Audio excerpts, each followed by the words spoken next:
Let's take you outside and take a look at Salem yet again, looking for fog forming there. Hasn't formed yet at the valley. Well, you know what? The airport's reporting some drizzle now, so that's likely coming out of the fog. You can see it's 100% humidity. So while we're not seeing it in the view of the Capitol, there is fog at McNary Field. And in fact, visibility is down to 4 miles there. It's already down to a quarter mile in Hillsborough. So the fog is getting thick in parts of the valley.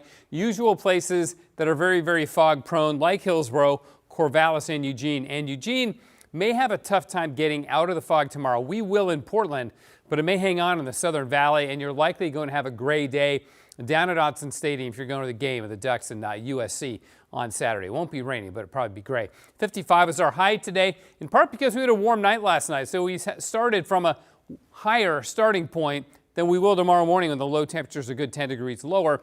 40s on the east side, 50s on the west side. So there's some scattered high clouds offshore, but the last system did what the last several systems have done and dove south into California. There's high pressure off the coast here, then it goes down around that area of low pressure there, and then part of the jet stream breaks away and goes on up through BC, and we're left in between with not much of anything in terms of cloud cover or precipitation except for the fog. Now, the North Pacific is active, so there are big swells being generated out there. Look out for sneaker waves on the north coast this weekend. Let's go through this. You can see light east winds, which will help clear the fog that forms in Portland tomorrow. They won't be very strong east winds, but they will exist.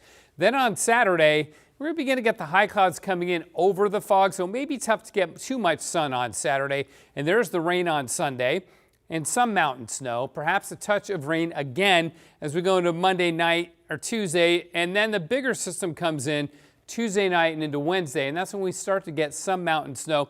And suddenly the models are producing pretty good breeze on the coast with that Wednesday system. Now on Thanksgiving Day, it clears out, so we should start with dry weather then.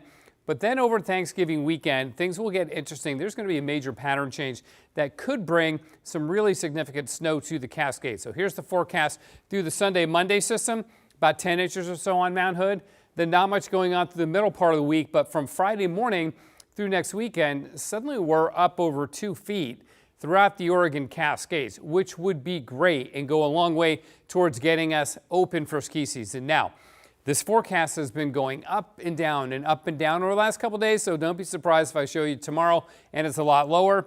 But the point is, we're going to see some shift in the pattern, and it should be beneficial in terms of precipitation in the northwest once we get into the weekend.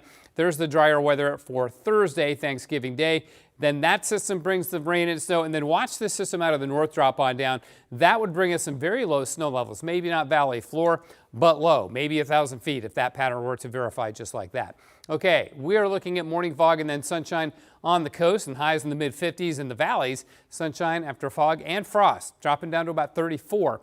Cascades will be sunny. It'll be above any low cloud or fog activity in the valleys. Sunshine, valley fog, essentially at eastern Oregon, but otherwise a nice day. In the gorge, east winds will be pretty light, not a big deal, and lots of sun after some morning frost and fog. And we're seeing the fog form in Portland now too. And then it becomes sunny. We'll get up to 52 tomorrow, 52 on Saturday. There's rainy weather on Sunday, showers on Monday, should be dry Tuesday, then rainy Wednesday, and then rain late on Thursday, Thanksgiving Day. But, you know, a dry turkey day is always good. Yeah, for sure. Time for a walk out there before the rain sets in. We'll see how it shakes out. Things can change. Thanks. Yeah, absolutely.